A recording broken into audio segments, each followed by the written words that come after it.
This is VSiN By The Books on VSiN, the sports betting network. We are 48 hours away from the NFL draft as we begin the Tuesday edition of VSiN By The Books. Dave Ross here, Circus Sports, fabulous Las Vegas, Nevada. Our closer, Jensen Lewis, back home in Cleveland, Ohio. How are we doing out there on the in the Northeast? We are, I think we're a consensus now, if you listen to the talk radio here, that the rumor mill is centering on Travis Hunter at number 2 for the Browns, and maybe a little bit of a clarity, if you will, Dave. I know we talked late last week about how you don't tell Travis Hunter he can't play both ways. It was a John Harbaugh that said you don't tell him that. You let him experience it.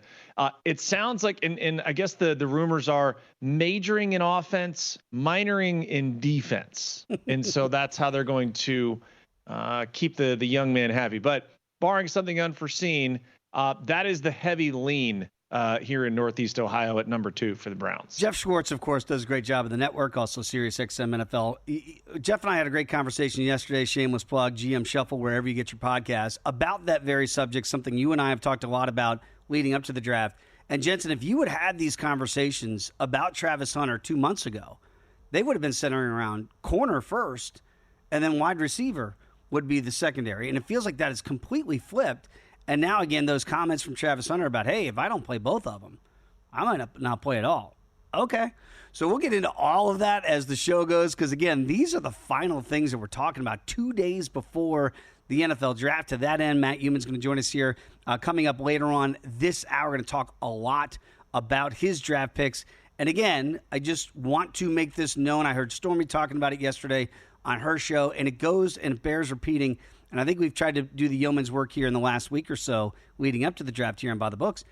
If you're out here for it, that is wonderful. But remember, they're up right now behind me at Circus Sports, and they're not going to be up here 24 hours before the draft. It is a statewide rule and law that they cannot have it eligible. I don't know why it exists that way. We're not lawmakers, Jensen, but this is the law here in Nevada, and they're going to pull them down here 24 hours to go, and you will not be able to wager on that draft. So literally, your clock is ticking. It's not 48 hours.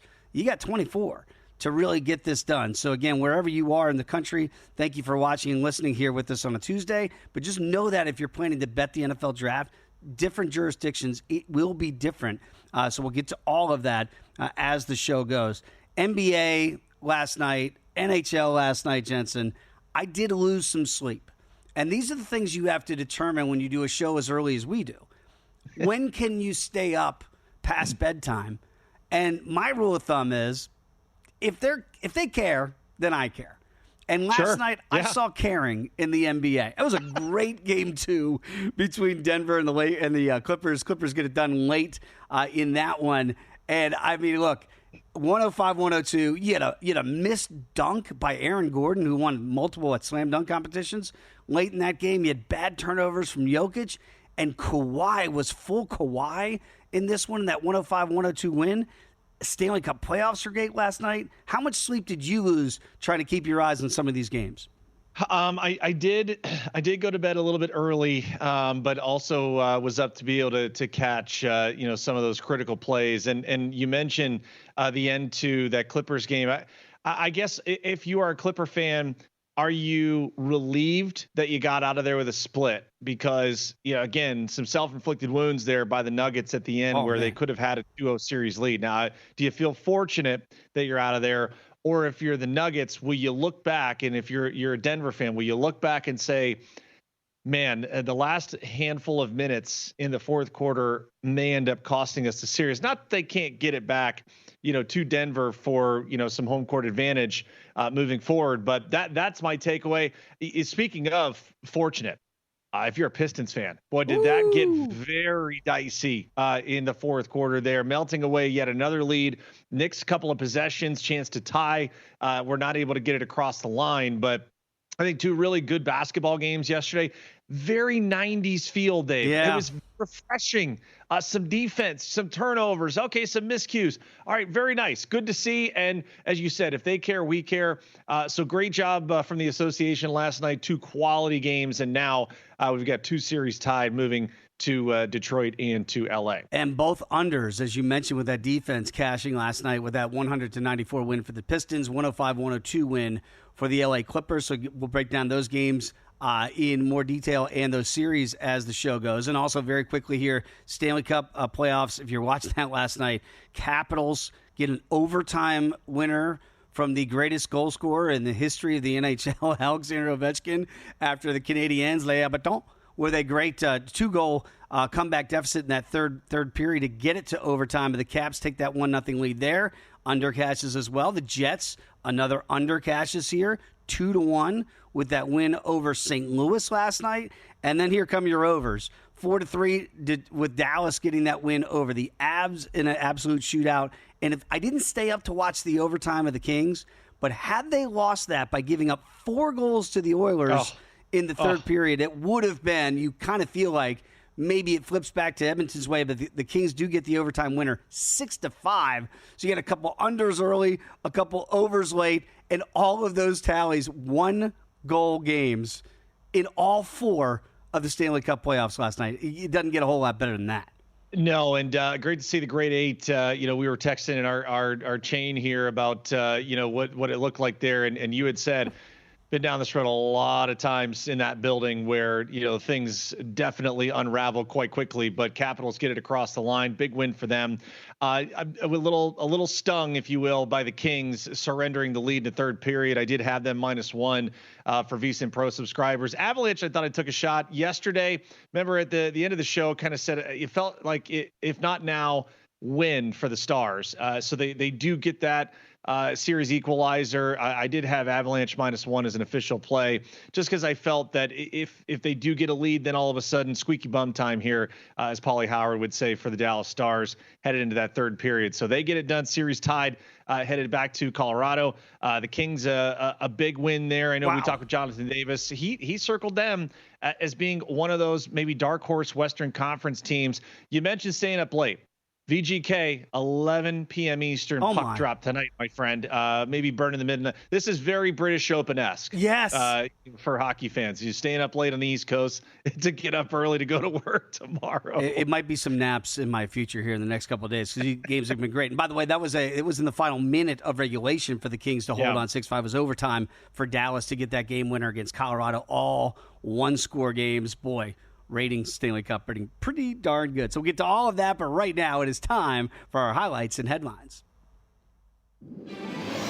Help your bottom line with today's highlights and headlines. Okay, sometimes, Jensen, when you are an executive, you've got to make big-time decisions, and we all understand that, right? Sometimes they're going to be a little bit out of the box, and they might not work. Sometimes they will work. Part of your job as a GM.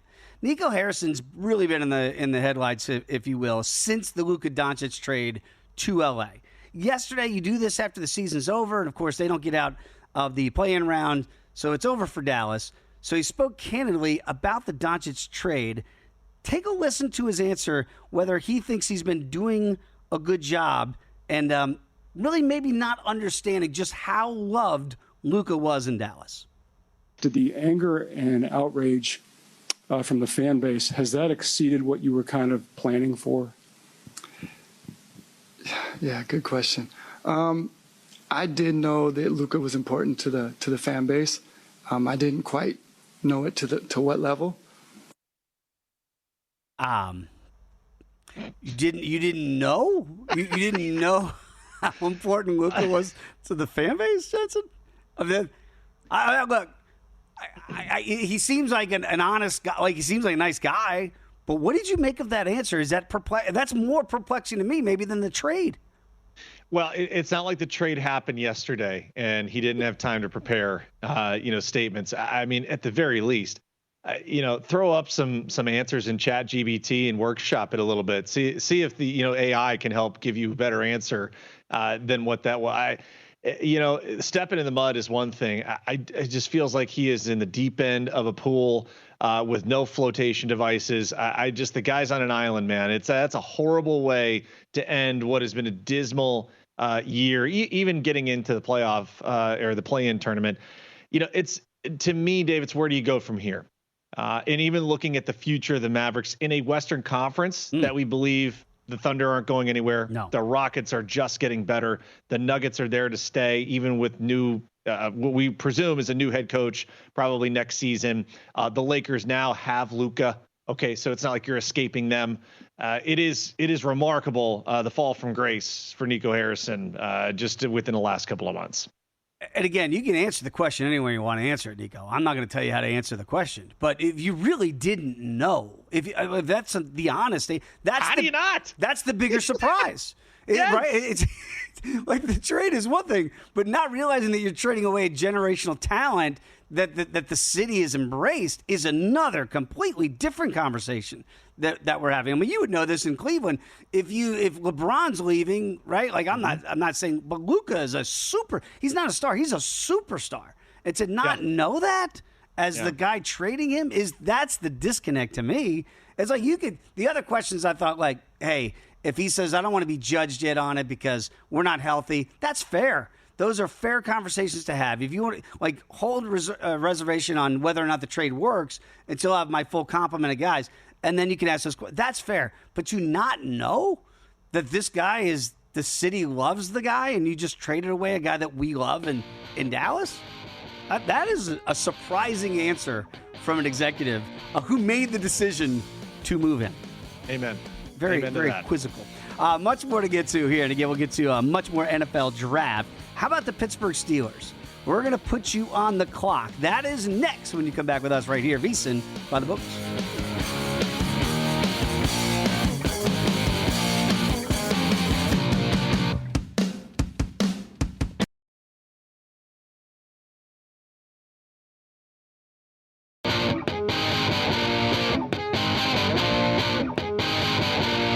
You're tuned in to VSiN by the Books, right here on VSiN.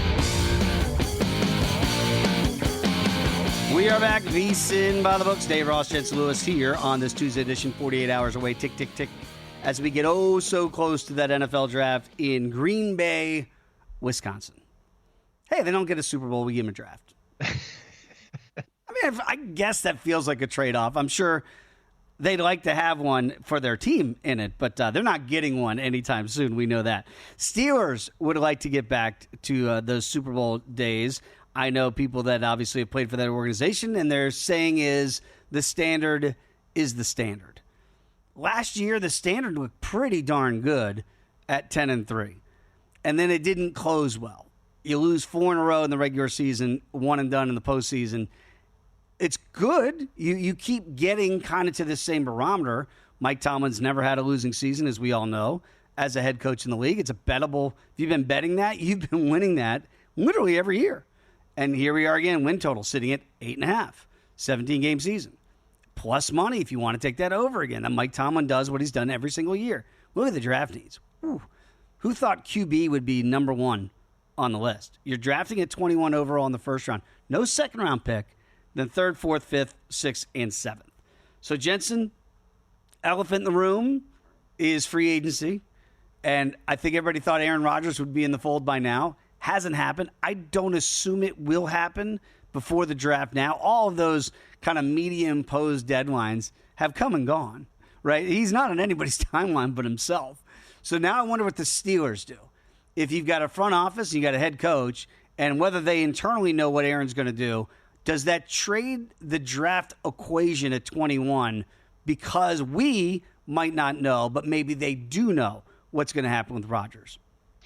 So I know we had Cameron Hayward sound weeks ago where it was, hey man, make up your mind already. He was kind of over it. And I think that's one organization. There's a handful of them still in the NFL where it's the old school culture of, you buy into what this whole organization is. Like the organization means way more than any ego, any player, regardless of what your history is and your accomplishment. And so I think we would have known by now if Aaron Rodgers would have been a Steeler, and he still might. But I think at this point, knowing you don't have a second-round pick in tow, that 21 becomes incredibly leverageable from 2 aspects.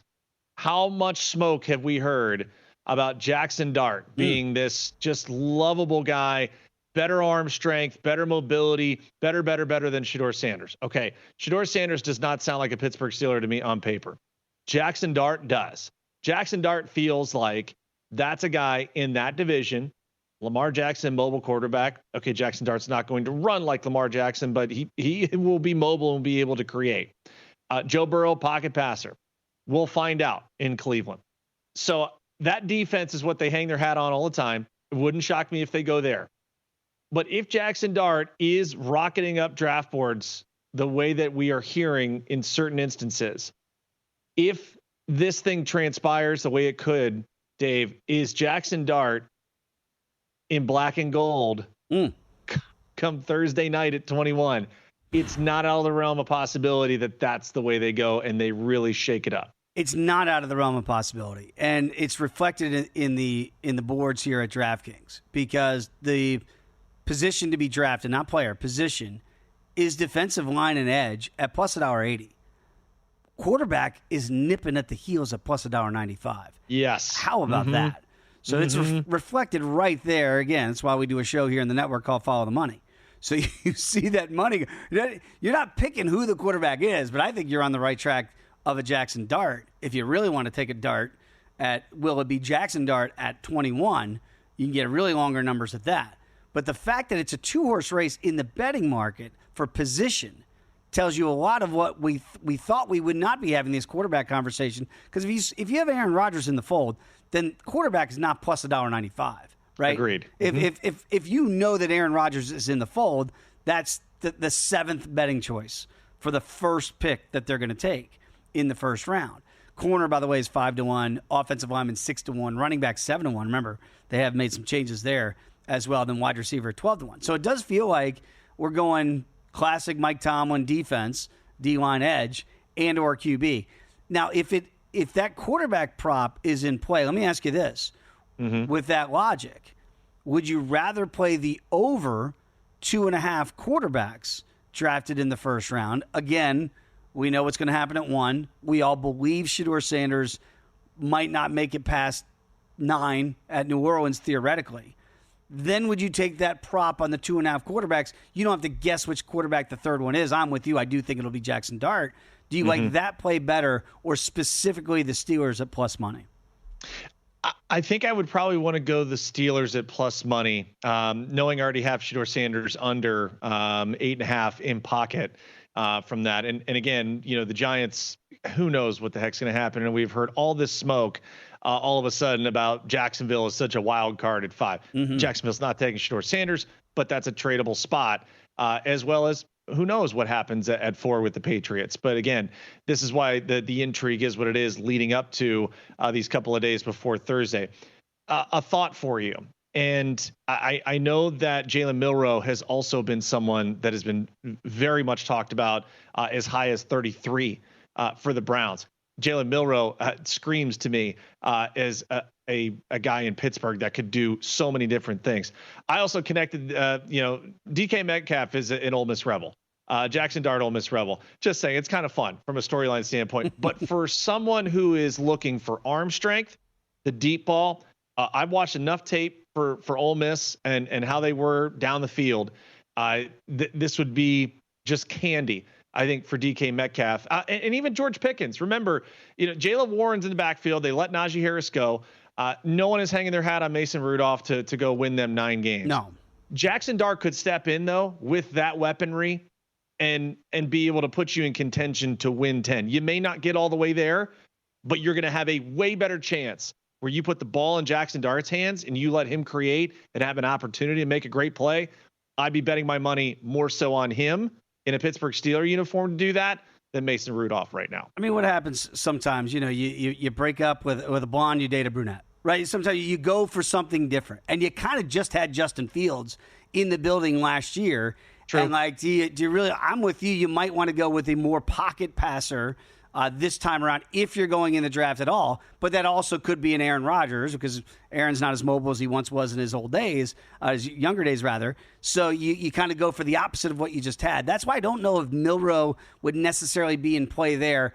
Now, again, no. Right, because you just moved on from Justin Fields. Why are we going to go back to something that looks like a younger version of Justin Fields. So I do think it makes more sense for the Jackson Dart proposition there at 21. When you look at 8.5, and again, you get plus money, Jensen. Do we just say it's Shirley Bassett? It's just another case of history repeating that this team is going to win 9 or more games, because that's what they've done literally every year. And people are going to go, no, this is the year. He's not going to do it, and we're going to play the under at minus $1.30.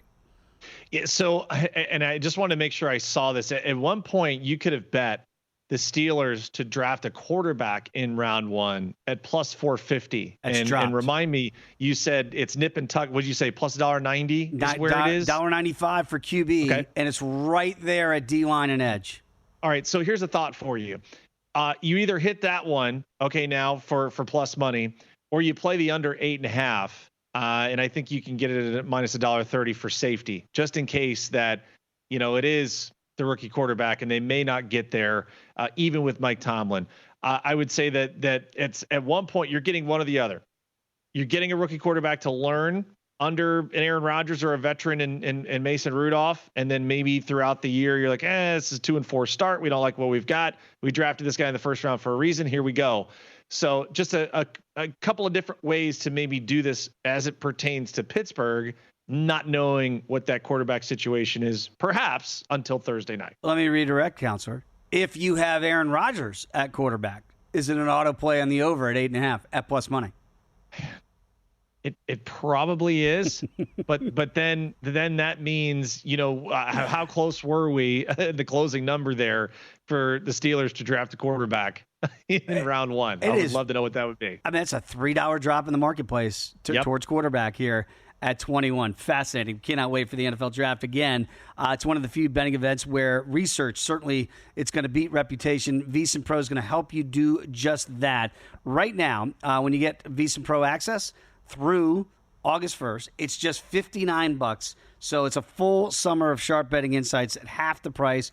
With VSiN Pro, you're going to get daily best bets, including sharp insight into the NFL draft. You're going to get real-time betting splits from DraftKings and Circa, 24/7 video access on the VSiN Watch app, full access to VSiN.com's analytics, betting trends, and expert breakdowns from the draft to the Derby and beyond. Every sport, every edge, one low price. Sign up now, VSiN.com/subscribe. That's VSIN.com/subscribe. When we come back, Matt Youmans, always kind enough to get up early with us on a Tuesday.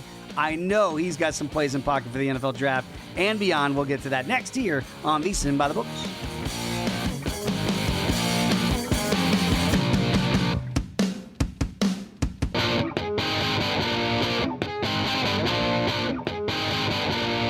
You're tuned in to VSiN By The Books right here on VSiN.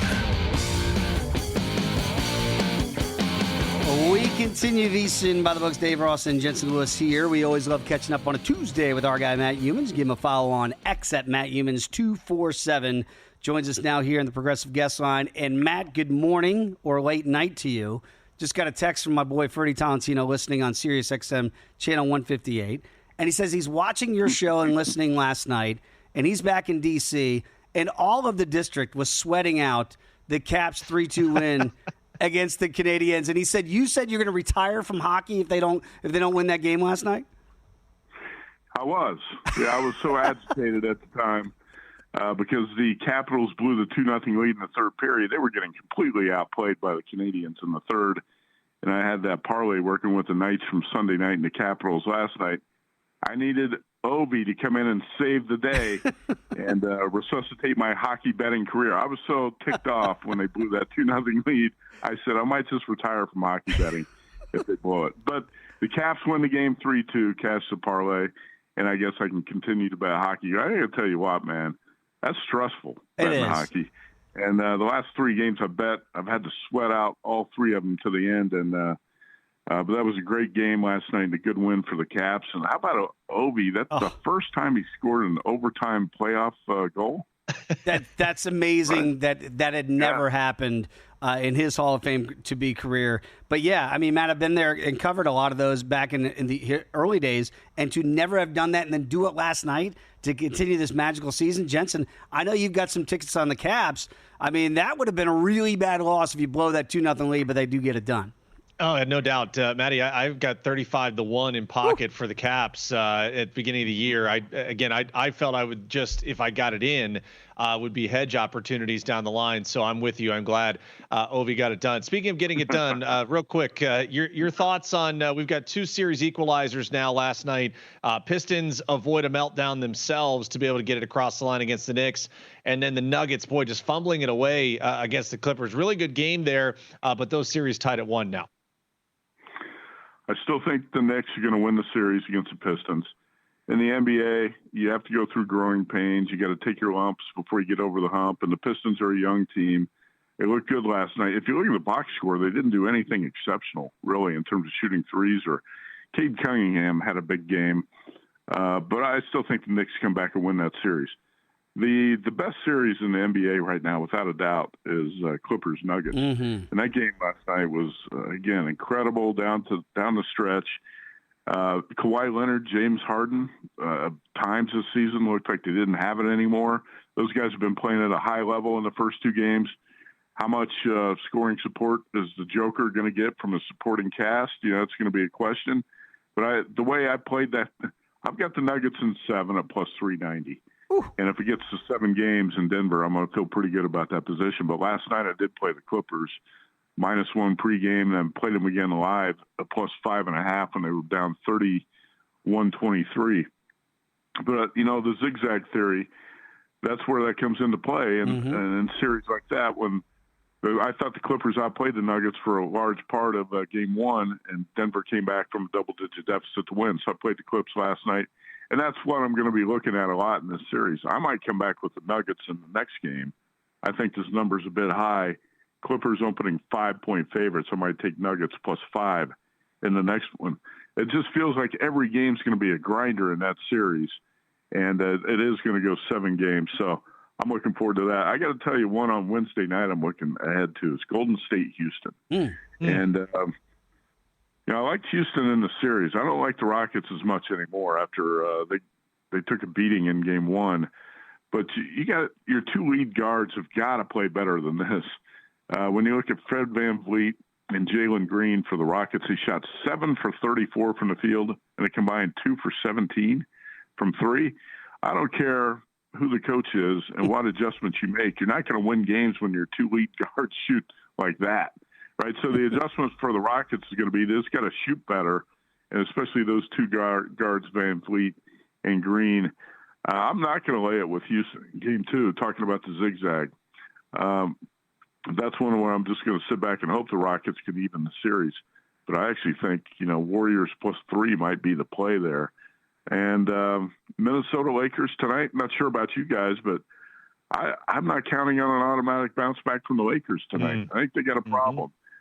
They got no bench right now, and Jackson Hayes is giving them nothing out of the center position. And it just feels like that LeBron-Luka dynamic is not really working out so well. Luka was hot in game 1. LeBron did next to nothing. I wouldn't be surprised if the T-Wolves go on and win that series. And by the way, Minnesota is minus $1.50 now to win that series. Lakers, there is plus money there, plus $1.25 if you think the zigzag theory works tonight, at least in game 2. Matt, let's get to it. We got 48 hours. We always talk about it here in the network. I know you have for years as well. Hey, these books are going to take them down, so you only have about 24 hours to get those in town. You can still do it elsewhere. What do you already have in pocket, and how do you like to typically play the NFL draft? Usually like to play a lot of props on the NFL draft. I was looking back through past years. I've played as many as 35, and it's usually an average of around 20 to 25 prop bets on the draft. Right now I've got 11, and that's it. And I said Todd Dewey of the Las Vegas Review-Journal called me yesterday to talk about the draft, and I said, I know bookmakers have been so gun-shy to book this event and put up a lot in terms of the prop market, but this might be a year where I think the books come out ahead on the draft. I think this is going to be the toughest year yet to bet win on the draft. There's just fewer prop bets up. The lines are tighter. And Jensen, Dave, I think after the first few picks, this is going to be a wildly unpredictable draft. Yes, and, yes. Unpredictability is typically bad for bettors, right? And better for the bookmakers. And what do you guys think? Because I think the Patriots might start this thing off as a surprise pick at number 4. Yeah, Maddie, and it's a great point. It's kind of why I went every prop that I have, at least from the position, the number, I took under, and most of them at plus money, because I do feel that we get some chaos moving here. And I told Dave, I'll be shocked to see last week if we don't get some of those leaks, if you will, or the positional news dumps for clubs to try and see what they can flesh out here. I think that once we see what happens at 4 and 5, we've already seen meteoric. Ted McMillan, his odds just rocketing in that 5 slot. Jacksonville has become completely unpredictable. We don't know what Jonty's going to do now with the Raiders' unpredictability at 6. I'm with you, man. I feel like we get some shakeup here. Even the Giants, I don't know how you let Abdul Carter go past 3, but I'm with you. I think we get more chaos than people think. Yeah, I don't think the Giants can let Abdul Carter go either. At 3, you got to take him. Continue to build that defensive line. And the Giants and Browns, 2 teams are desperate for a quarterback. They can get a quarterback in the 2nd round or trade into the back end of the 1st round and get their guy. I think it's really intriguing how many quarterbacks are going to go in the 1st round. Is it going to be 2, 3? Some people think 4. Jalen Milroe could go. I don't think that's going to happen. I think it's a coin flip between 2 and 3 right now. Dave, I'll tell you, I still like the Cowboys to take Matthew Golden, the wide receiver from Texas, number 12. I played Golden under 17.5 on his draft position, and I played him to be the first wide receiver selected at 2-1 instead of Tedoroy McMillan from Arizona. The Cowboys like those flashy first-round picks, and Golden is the fast wide receiver that they could put opposite CeeDee Lamb. And I still think that, that's going to be the Cowboys picking first wide receiver off the board. I've got Jackson Dart as the 2nd quarterback selected at plus 200. Wow. And again, that feels like a coin flip between Shedeur Sanders and Dart, right? It's just, if Sanders slips, I think the Steelers, there's a good shot the Steelers take him at number 21. So I played the Steelers position of first drafted player at plus 250. Steelers to draft Sanders at plus 550. Let's see, Tyler Warren, tight end from Penn State, draft position under 10.5. That's what I bet with him. And here's something to watch here. Everybody is mocked, including me, Will Campbell, the offensive lineman from LSU, to the Patriots at 4. Don't be surprised if the Patriots go with Ashton Jeanty, the running back from Boise State, or maybe Jalen Walker, the linebacker edge rusher from Georgia, at number 4. I really, really like Walker. Unfortunately, his draft position 8.5 under. You got to lay 550 with that. Walker's got to go in the first 8 picks. If Genty's off the board, I think the Raiders probably go with Jalen Walker or Mason Graham, the defensive lineman from Michigan, at number 6. Could Jeanty slip all the way to 10? Wow. It's possible. I mean, he could go anywhere from number 4 to number 10. The Bears would love to have him at number 10, but I don't think he's going to be on the board. And in that case, I think the Bears take Tyler Warren, the tight end, in that 10 spot. But I'll ask you guys quickly, how many quarterbacks you think will go in the first round? Where do you think the second 2 are going to go? It's sitting at 2.5. Jensen and I were just talking about it with the Steelers at 21. I do think the over 2.5 is the right play in the first round if we all think that Jackson Dart's going to be that guy to be that 3rd pick. Matt, great stuff. And by the way, the Jeanty numbers are dropping like a rock. The under 6.5 draft position, minus 290. Fascinating where those numbers are going. Check them out right here in the network. Everybody, we are back with much more VSiN By The Books in a moment.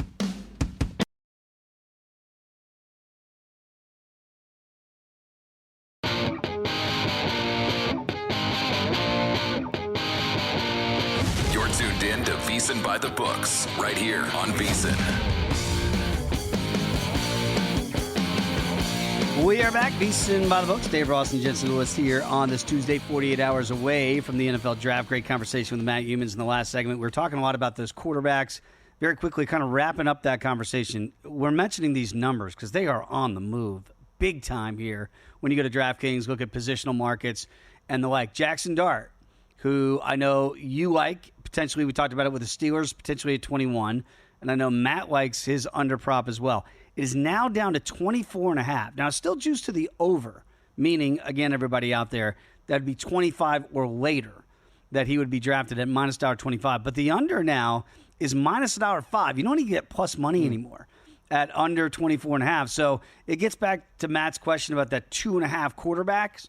Would you rather play just the Jackson Dart? Because Matt's got a prop that he's the second quarterback taken and not Shedeur Sanders here. Would you rather play the over 2.5 with that theory, or play the Jackson Dart under 24.5 at minus $1.05? Kind of the same way to make a similar bet. Yeah, probably the under. And just knowing, where, boy, to kind of parlay off that, but the Saints talk has gone quiet for Shedeur Sanders, hasn't it? It's been amazing to see where that is dissipated in and of its own right. So I'm still with Matt. I think we get chaos beginning at 4. And I'm praying for it, because this is what makes that whole thing intriguing, from a trade up, a trade down, getting the run on a certain position. You mentioned it too. I think it bears repeating. If Jonty's off the board, watch the Omari and Hampton number. Yes. Right? Oh, that's absolutely where I'd look for that second running back. And by the way, let's get to Hampton's numbers very quickly. Talented running back coming out of UNC. The total there is 19.5. It's juiced to the over minus $3. And again, you're looking at 20, and that's where the Broncos, we talked about them yesterday. It looks like the Broncos would be a team that would want to be locked and loaded to grab him at 20. That feels like the perfect spot. That's why it's sitting at 19.5. That under at plus 220, if Genty goes early, which is now all the rave, I think that number could very well be in play either for the Cowboys at 12, possibly the Bears at 10. Here's the craziest thing I'll just throw out very quickly before we get to the Daily Diamond. Could you imagine if the Cowboys took Shedeur Sanders at 12? Like, oh my God, heads will roll and spin collectively. But we saw it last year with the Falcons, where nobody saw Michael Penix. Yeah, right. True. So these things happen. We just saw it last year. Just throwing it out there. If he keeps drifting and all of a sudden Jerry's there, they had to drag him away from drafting Johnny Manziel years ago. And luckily they took Zach Martin. If you want to get in on the ponies, you can do so. First Bet's got you covered. Sign up now to get access to exclusive promotions. Bet on hundreds of races across the country from your phone, your computer. All you have to do is visit firstbet.com. That's the number one, stbet.com. You use the promo code VSiN200. You're going to get a 20% rebate on all of your wagers for the first 60 days, up to $200. Do not miss out. Start betting today at firstbet.com. Without further ado, let's get to it. Today's edition of the Daily Diamond.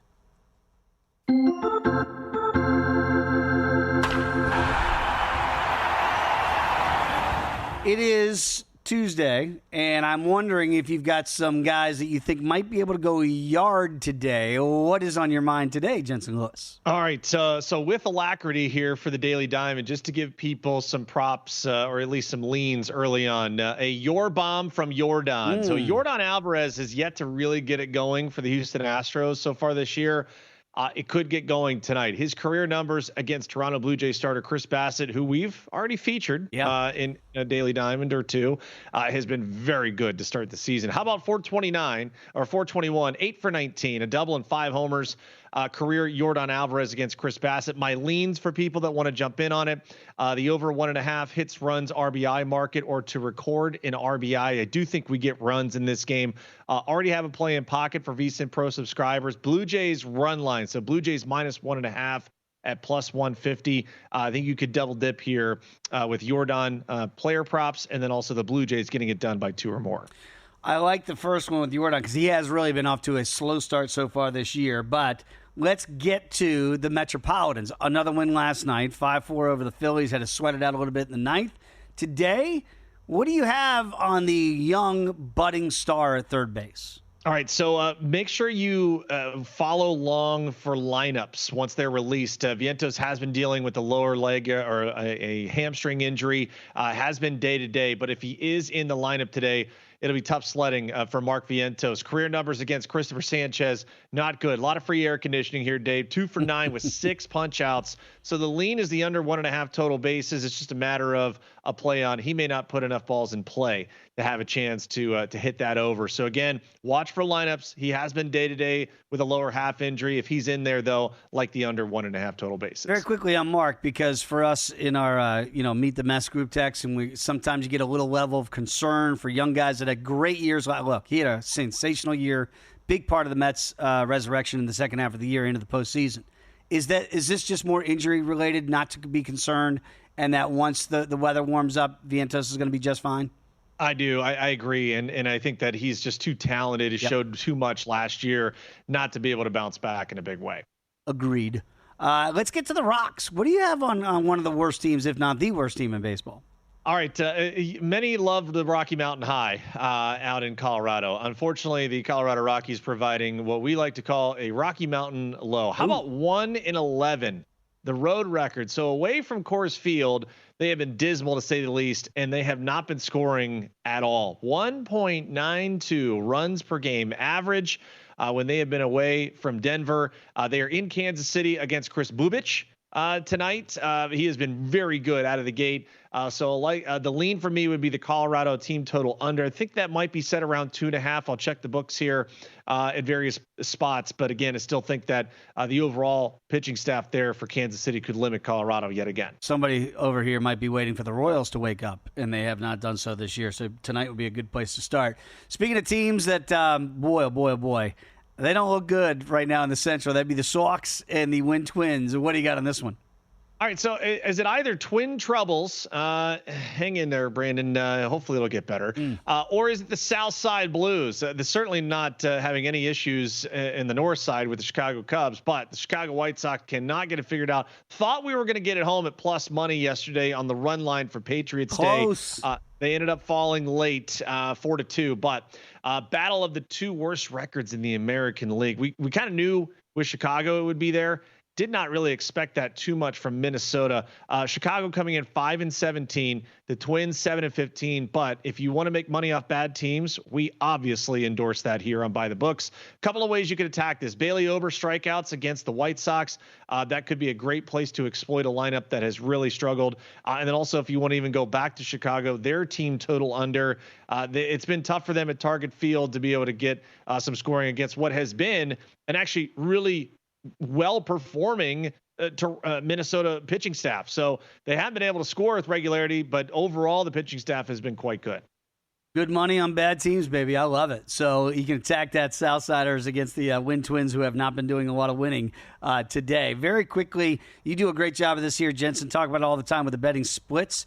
And again, when you become a VSiN Pro subscriber right now, you get access to everything Jensen's talking about here. We'll get to some of your leans that you have in Major League Baseball as well. They come right here from Circa and DraftKings Sportsbook. That's two really sharp actions where you're going to get a lot of the sharp actions. Going to be here at Circa and certainly at DraftKings as well. So DraftKings more of a broader market perspective. You can see the percentage of bets versus the percentage of handle on every game across every major sport, helping you make smarter, more informed bets. So get VSiN's summer special right now. It's only $59 all the way through August 1st at VSiN.com/subscribe. You mentioned that game with Bassett against Blanco for the Blue Jays and the Astros. Really good surprise start to the year here for the Jays. Again, it's a lean right now on a Tuesday morning, not a play in pocket, but where's the lean?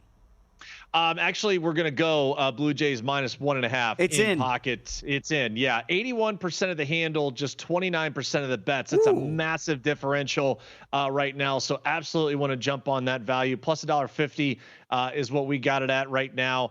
Another lean for me would be the Yankees run line right now in Cleveland. They do not get it done yesterday. Cleveland taking care of business against New York late and getting it across the finish line. But the Yankees minus 1.5 would be a lean at this point. So still, again, as we like to do here, we'll give you some thoughts. Dodgers run line is probably something we'll tackle here as the morning goes on. But a couple of places to definitely attack on a fully loaded Major League slate today. $1.18 here for the Dodgers at Wrigley Field here. Great starts, obviously, for the Dodgers. And really good start here for the Cubs, too. 4 games over 500 after that 0-3 beginning to their year. Imanaga's on the bump against Dustin May of the Dodgers in that one. I'll get to some more baseball talk as the show goes. Going to talk a lot of puck coming up here in hour number 2. And then hour number 3, of course, going to have JVT join us as well, our senior NBA analyst here on the network. Break down everything we've seen so far in the NBA playoffs and the NHL playoffs as well. So we got a lot to get to, and we'll get to it next year. Hour number 2 straight ahead. VSiN by the Books.